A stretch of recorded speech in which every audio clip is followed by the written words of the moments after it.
This is Mac OS Ken. The president's big mad over Apple's DEI stance. Indonesia officially lifts its iPhone 16 sales ban. And Apple sells the most AI PCs, almost by default.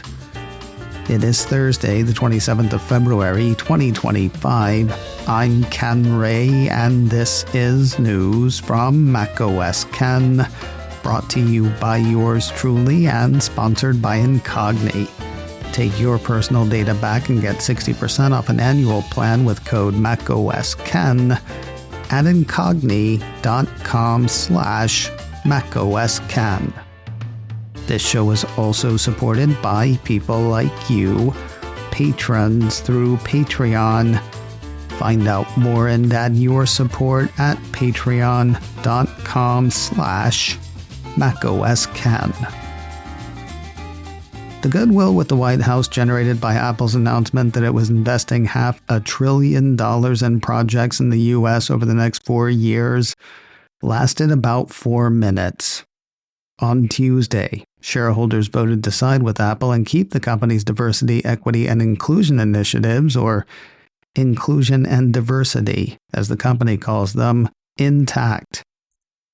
Cue President Trump, who hit Truth Social with the all-caps message, Apple should get rid of DEI rules, not just make adjustments to them. DEI was a hoax that has been very bad for our country.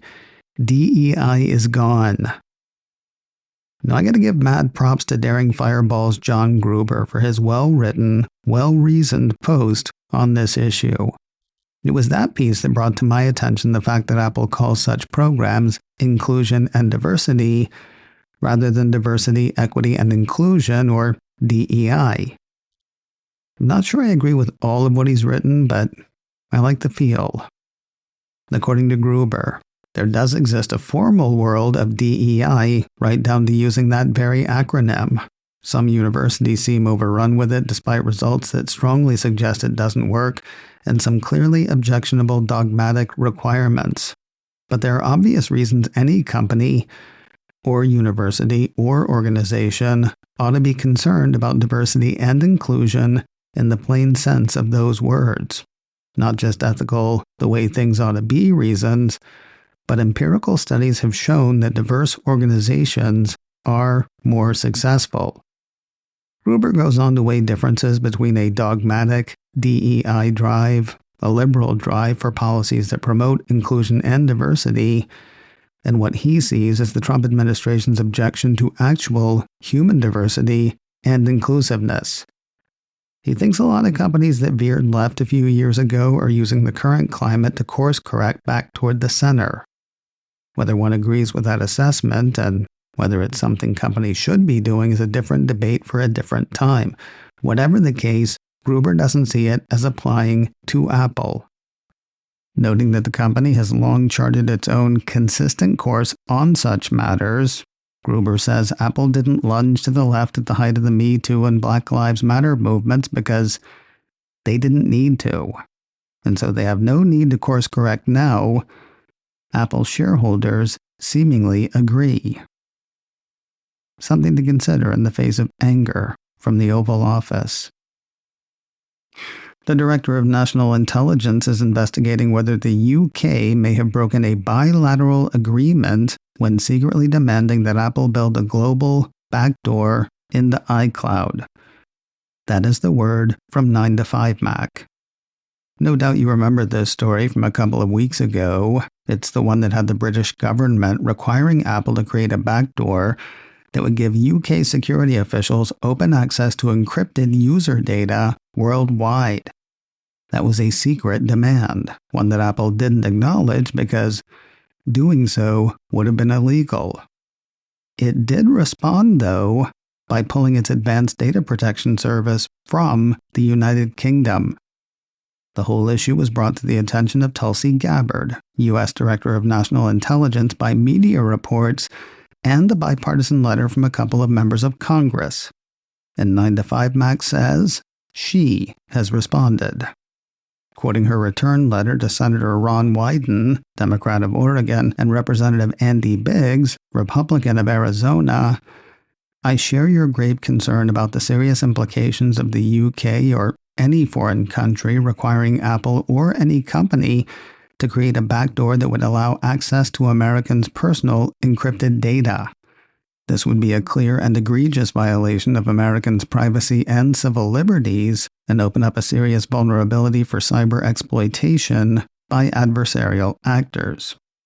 Gabbard's letter says she's requested her counterparts at CIA, Defense Intelligence Agency, DHS, FBI, and NSA provide insights regarding the publicly reported actions and that she will subsequently engage with UK government officials.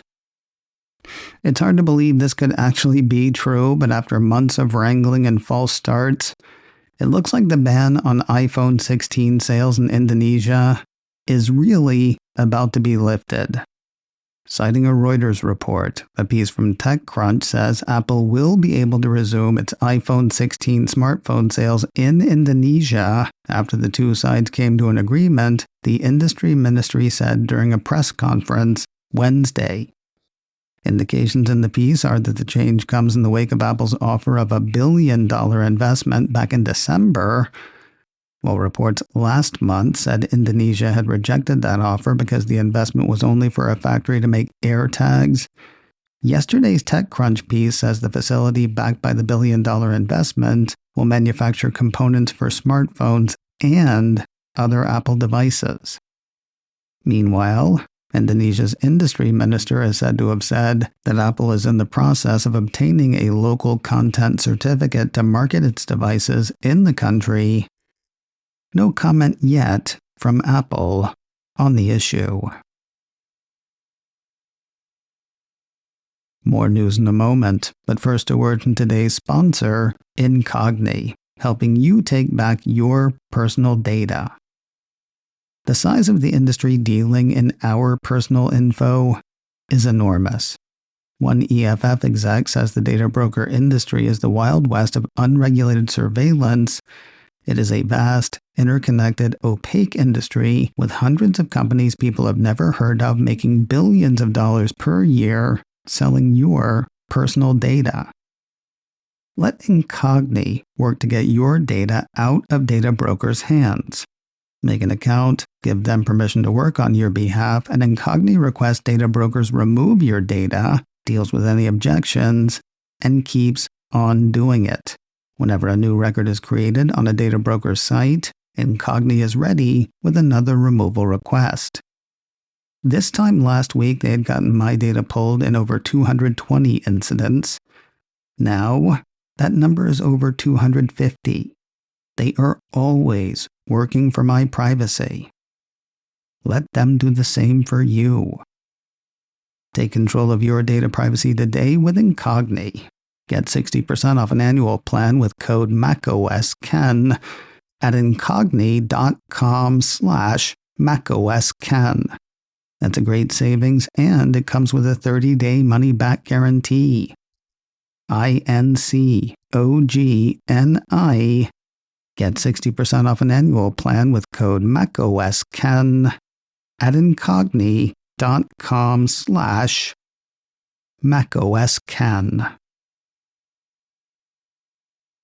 Apple pretty much crushed the AI-capable personal computer space last quarter, though I'd be willing to bet it was kind of an accident. Yeah, we all knew that Apple Intelligence was on the way, but I'm getting ahead of myself. Market tracker Canalys hit with numbers on AI-capable PC shipments on Wednesday. According to the firm, they were up to an impressive-sounding 23% of the PC market in the fourth quarter of 2024. For the full year, the piece says 17% of PCs shipped were AI-capable, with the biggest winners being Apple at a 54% share, followed by Lenovo and HP at a 12% share each. What defines AI-capable? At a minimum, the report says, an AI-capable PC must be a desktop or notebook possessing a dedicated chipset or block to run on-device AI workloads. Examples of these dedicated chipsets include AMD's XDNA, Apple's Neural Engine, Intel's AI Boost, and Qualcomm's Hexagon. And that's why I say Apple's dominance of the space could well be an accident. Macs as far back as 2020's M1 processor can support Apple Intelligence. Put another way, any Mac purchased new in 2024 was an AI-capable PC, whether one was buying for AI capability or not. What's funny is an anticipated surge in AI-capable PC sales this year may also be accidental. Canalys cites a January poll of channel partners that had 1/3 of respondents citing the end of support for Windows 10 as the primary driver of their customers' refresh decisions in 2025. Seems like a natural time to trade up to a more capable machine. Though, that is not guaranteed. According to Canalys, Trump's tariffs on U.S. imports are causing uncertainty around price hikes, which could significantly impact the U.S. PC market. If you're looking for a stylish AI-capable Mac, Apple's put some fun ones in the Refurbished store. Mac Rumors says October's monolithic M4 iMac has landed among the refurbs. All the usual accessories are included according to the site, including a Magic Keyboard, Magic Mouse, USB-C power adapter, USB-C cable, and power cord, and it all comes at something of a discount.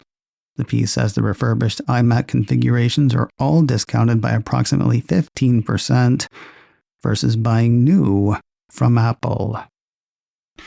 Apple's first feature-length Spatial video is on the way, though those without Apple Vision Pro can watch the movie as well. Cult of Mac has word of the upcoming documentary, Bono, Stories of Surrender. It's kind of like a Bono onslaught. Cult of Mac says the movie, Bono, Stories of Surrender, is based on his stage show, Stories of Surrender, an evening of words, music, and some mischief. That was based on his memoir, Surrender, 40 Songs, One Story, which Apple says is being abridged and updated for a paperback release, which will take the title of the movie. That will hit on the 30th of May, same as the documentary, which will premiere globally on Apple TV+.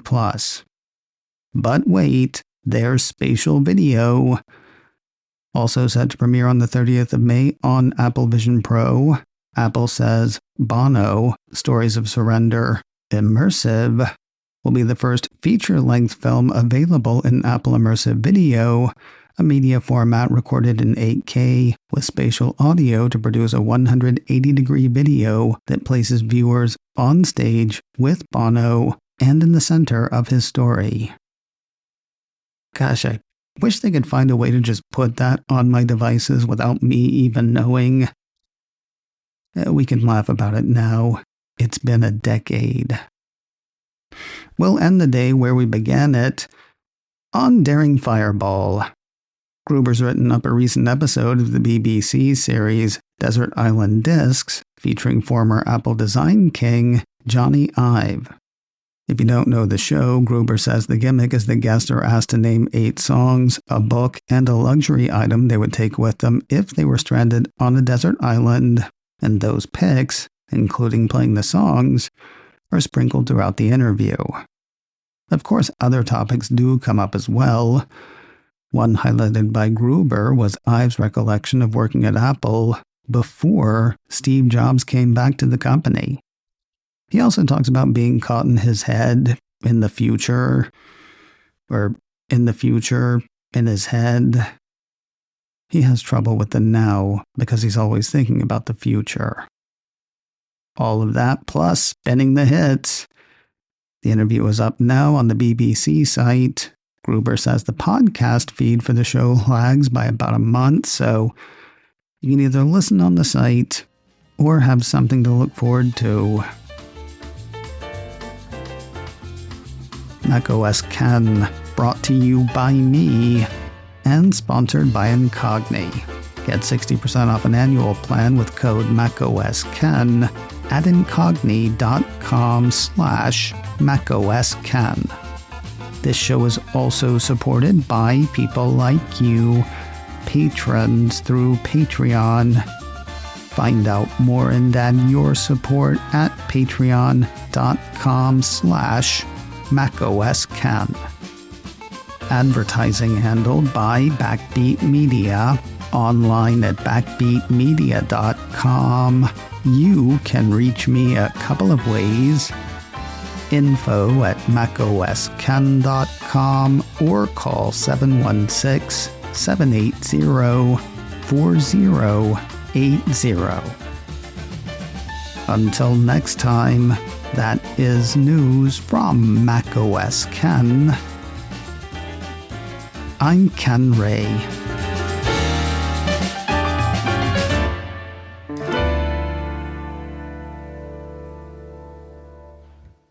Leonard likes this post.